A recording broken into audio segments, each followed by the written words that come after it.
आपने अभी 9 राज्यों की बात की, क्योंकि आपने जब हिंदू अत्याचारों की या हिंदुओं को जब आप लेकर बात करते हैं तो आपने कहा कि 200 जिले, 9 राज्य लगभग, हाँ। जिनकी डेमोग्राफी एकदम बदल गई है। और एकदम से बदली।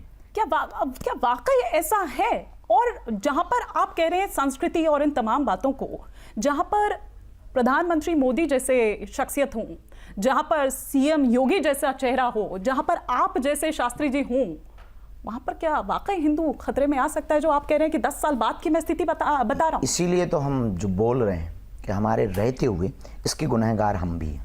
हमारे रहते हुए हिंदुओं पर अत्याचार हो रहा है। हमारे रहते हुए 9 राज्यों की जियोग्राफी बदल गई। हमारे रहते हुए असम, नागालैंड, त्रिपुरा, मेघालय और उत्तराखंड जैसे प्रदेशों में हिंदू शून्य होता जा रहा है। इसलिए तो हम अपने आप को गुनहगार मानते हैं। इसलिए तो हम प्रायश्चित करने के लिए पदयात्रा कर रहे हैं। इसलिए तो हम प्रायश्चित करने के लिए, हिंदू एकता के लिए हम आप लोगों से लड़ रहे हैं। इसीलिए तो हम हिंदुओं को एकजुट करने के लिए परेशान हो रहे हैं। दिन न रात अपनी जान की बाजी लगा करके लड़ रहे हैं। हमें क्या फ़ायदा? राजनेता हम हैं नहीं, सीएम हमें बनना नहीं, सरकार से अनुदान हमें चाहिए नहीं। लेकिन विपक्ष तो टाइमिंग पर सवाल उठा रहा है। वो ये कह रहे हैं कि जब जब चुनाव आते हैं तब तब शास्त्री जी आ जाते हैं और ये काम तो राजनेता कर रहे हैं। तो फिर आप जब इस टाइम पर आए हैं तो आप बीजेपी का काम आसान कर रहे हैं, आप उनके लिए गेम कर रहे हैं। 1 मिनट बताइए, कहां पर मध्य प्रदेश में कहां पर चुनाव है? कहां पर चुनाव? लोकसभा कब हुआ? हो गया। विधानसभा हो गया। मुख्यमंत्री बन गया, प्रधानमंत्री बन गया। चुनाव 5 साल बाद। इसीलिए हमने चुनाव के बाद रखी है पदयात्रा। ये जो विपक्ष लगा रहा है, बताइए कहां पर चुनाव और किस चुनाव के माहौल पर हम पदयात्रा कर रहे हैं? कहां पर है मध्य प्रदेश में चुनाव, जिस क्षेत्र में हम पदयात्रा कर रहे हैं? नहीं, लेकिन जब जब चुनाव आता है, मेरा मतलब ये था, फिर वो चाहे देश में एक न एक जगह चुनाव की बात करें या फिर अभी झारखंड का हो, महाराष्ट्र का, और महाराष्ट्र के लिए तो टोन सेट की जा रही है, बटेंगे तो कटेंगे के जरिए। ये राजनेता अपना फिक्स सब कर सकते हैं। हम धर्म नेता हैं, धार्मिक गुरु। हम नेता नहीं, हम एक स्पिरिचुअल लीडर हैं, स्पिरिचुअल सिपाही है, लीडर भी नहीं। लेकिन धर्म में भी तो राजनीति घुस गई है और राजनीति में भी तो धर्म आता ही है। तो दोनों एक दूसरे के पूरक है, उसमें कोई दिक्कत भी नहीं। जब अत्याचारी, दुराचारी, बलात्कारी इस देश की राजगद्दी पर बैठ सकता है तो भगवाधारी क्यों नहीं बैठ सकता? इसमें बुराई क्या है?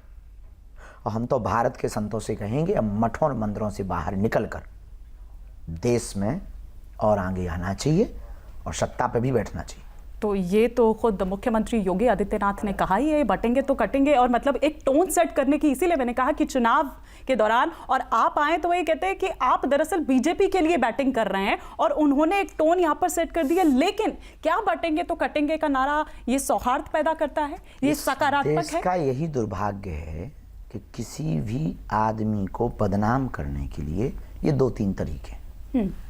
अगर वो सनातन का काम कर रहा है तो या तो वो राजनेता घोषित कर दिया जाता है, या वो बलात्कारी घोषित कर दिया जाता है, या वो अत्याचारी घोषित कर दिया जाता है, या वो पाखंडी घोषित कर दिया जाता है, या फिर वो ब्लैक मनी में, उसको मनी लॉन्ड्री में फंसा दिया जाता है।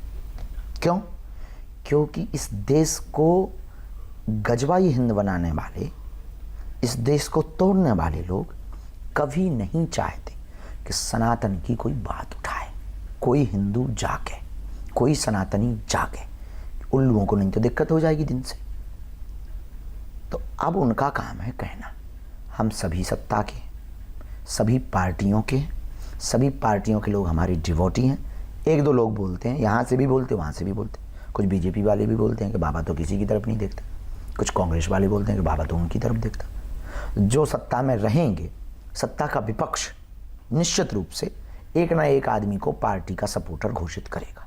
अब इसी जगह पे अगर कांग्रेस बैठी होती और हम ये बात बोलते तो विपक्ष ये कहता, कोई भी होता, वो ये कहता कि ये इनकी तरफ से प्रायोजित तरीके से भोंपू देश में दंगा फैलाने वाली।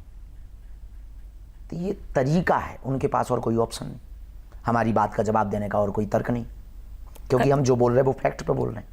कई मौलाना तो आपके बयानों को नफरती, वो कहते हैं कि सिमी, पीएफआई, वो उससे तुलना कर देते हैं। यही तो गजब, मतलब वो देश को कानून में हाथ लेने का बयान दे दें तो सही है, हम देश को जोड़ने का बयान दे दें तो खराब है।